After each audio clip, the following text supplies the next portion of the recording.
अस्सलाम वालेकुम dear students. आज हम एक्सरसाइज 4.2 क्वाड्रेटिक इक्वेशन का क्वेश्चन नंबर फर्स्ट स्टार्ट करेंगे। तो क्वेश्चन नंबर फर्स्ट है find the roots of the quadratic equation by factorization. तो हमें इनके रूट्स फाइंड आउट करने हैं फैक्टराइजेशन से। तो इसका मतलब है हमें मिडिल टर्म स्प्लिटिंग से इनके रूट्स फाइंड आउट करने हैं। तो रूट्स क्या होता है, वो वैल्यू एक्स का जो हम पुट करेंगे इस इक्वेशन में और left hand side right hand side के बराबर निकलेगा। तो पहले अगर हम देखेंगे ये क्वाड्रेटिक इक्वेशन है, इसके दो रूट्स होते हैं, तो x के दो वैल्यूज होते हैं। तो नाउ पहले हम क्या करेंगे, इस सारी क्वाड्रेटिक इक्वेशन को हम स्टैंडर्ड फॉर्म में लिखेंगे। तो स्टैंडर्ड फॉर्म क्या होती है, पहले हमें एक्स स्क्वायर को लिखना होता है, फिर एक्स को लिखना होता है, फिर कांस्टेंट टर्म को लिखना होता है।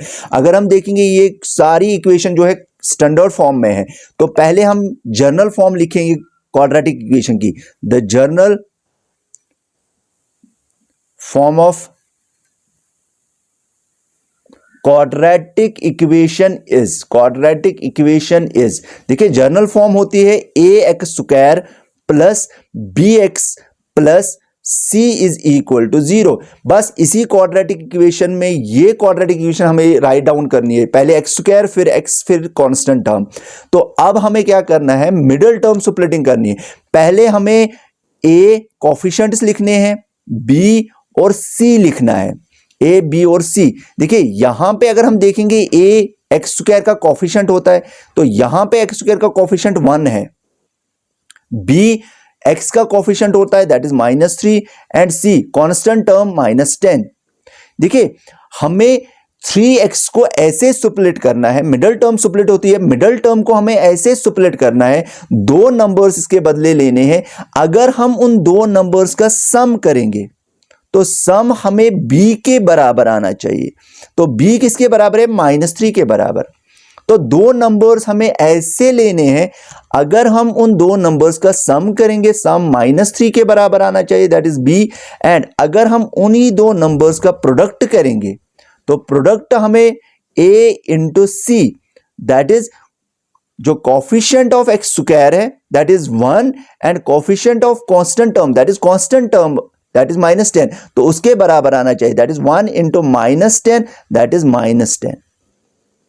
देखिए हमें दो नंबर्स ऐसे लेने हैं जिनको हम सम करें वो -3 के बराबर आना चाहिए और जिनका हम प्रोडक्ट करें वो -10 के बराबर आना चाहिए।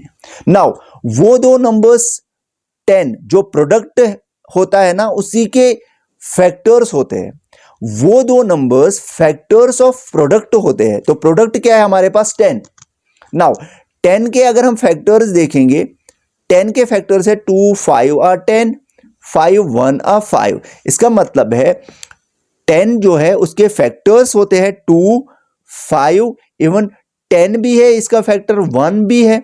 तो अब हमें क्या देखना है, इन्हीं फैक्टर्स में दो नंबर्स ऐसे लेने हैं जिनको हम सम करेंगे, पहले जिनको हम प्रोडक्ट करेंगे वो 10 के बराबर आना चाहिए और जिनको हम सम प्लस या माइनस करें वो 3 के बराबर आना चाहिए। देखिए अगर हम 5 और 2 को ले लेंगे दैट इज 5 एंड 2, अगर हम इन दो नंबर्स का माइनस करेंगे तो वो 3 के बराबर आ जाएगा। तो अगर हम इनका प्रोडक्ट करेंगे वो 10 के बराबर आ जाएगा। तो यही दो नंबर्स है जो जिनको हम सम करेंगे वो -3 के बराबर आ जाएगा और जिनको हम प्रोडक्ट करेंगे वो 10 के बराबर आ जाएगा। तो इसका मतलब है 2 एंड 5 वो दो नंबर्स कौन कौन सा है, 2x एंड 5x। तो इसका मतलब है 3x के बदले हमें क्या लेने हैं, 2x एंड 5x। बट यहां पे अब इंपॉर्टेंट है हम किसको प्लस ले लेंगे किसको माइनस ले लेंगे, this is the most important. Now यहां पे आपको ये याद रखना है, अगर प्रोडक्ट, देखिए प्रोडक्ट अगर माइनस होगा, ये इंपॉर्टेंट है, प्रोडक्ट अगर माइनस होगा, इसकी साइन जो है ना वो माइनस है यहां पे, अगर प्रोडक्ट माइनस होगा तो हमें इन दो नंबर्स को ऐसे लेने हैं, हमें इन दोनों नंबर्स को माइनस करना है और माइनस ऐसे करना है, हमें b आना चाहिए, b दैट इज -3। देखिए अगर हम 5x में से 2x को माइनस करेंगे तो हमें क्या आ जाएगा, that is the b। 5x - 2x is 3, तो 5 में से 2 गए तो 3 बचा। तो हमें इनको माइनस करना है। माइनस कैसे करना है, 5 में से 2 को माइनस करना है। तो b आना चाहिए, एंड प्रोडक्ट करेंगे तो वो तो 10 ही आ जाएगा। तो इसका मतलब है हमें क्या करना है, 5x में से माइनस करना है 2x को। तो हमें क्या करना है, 5x में से 2x को सब्ट्रैक्ट करना है। 5 में से 2 गए तो 3 बचा। तो नाउ आप देख लीजिए, अब क्या करेंगे हम, ठीक है, अब हमें ये इक्वेशन देखनी है। देखिए इक्वेशन जैसे वैसे ही लिखनी है, जैसे एक्स स्क्वायर, ये जो माइनस है ना, माइनस को बाहर रखना है हमने। नाउ ब्रैकेट में क्या लिखना है, इस 3x के बदले, बस इसको, इस पे आपको कंसंट्रेट करना है। 3x दैट इज साइन को हमें बाहर रखना है। 3x को हमें कैसे लिखना है, 5x माइनस 2x में, 5x माइनस 2x में, क्योंकि हमें इन दोनों नंबर्स को माइनस करना है और वो माइनस b के बराबर आना चाहिए। b हमारा -3 था, and -10 but implies x square. देखिए यहां पे माइनस है बाहर, माइनस से जब हम इनटू करेंगे तो जो अंदर की साइंस होती है वो चेंज होती है। जैसे प्लस ये माइनस बन जाएगा और ये माइनस ये प्लस बन जाएगा, -10। तो किसके बराबर है, 0 के बराबर। देखिए अब हमें इन दोनों टर्म्स में से कॉमन निकालना है, और कॉमन क्या निकालेंगे, यहां पे एक्स स्क्वायर है, यहां पे 5x है, इसका मतलब है x कॉमन आ जाएगा। तो बचा क्या, x -5। तो अब यही x -5 हमें यहां पे लिखना है, सेम x -5 हमें यहां पे लिखना है, इज इक्वल टू 0। अब हमें देखना है कि इन दोनों टर्म्स में क्या कॉमन आया, क्योंकि यहां पे 5 निकला तो यहां पे 10 था, तो इसका मतलब है 2 कॉमन आया। 2x into 2 into 5 it's 10 and plus. अब हमें क्या करना है, इन दोनों टर्म्स में ये जो कॉमन आई ये और ये वाली टर्म, ये एक बार हमें लिखनी है, that is x -5 and x +2। तो ये लिखना है, ऐसे लिखना है, इज इक्वल टू 0। तो ये 0 के बराबर है।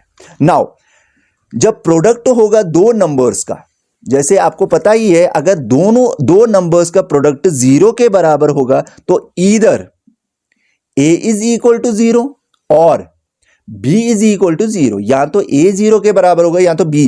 वैसे ही इन दो नंबर्स का प्रोडक्ट 0 के बराबर होगा। इसका मतलब है either x -5 is equal to 0 और x +2 इज इक्वल टू 0। तो हमें x का वैल्यू निकालना है, तो x का वो वैल्यू जो निकलेगा उसे हम रूट कहेंगे।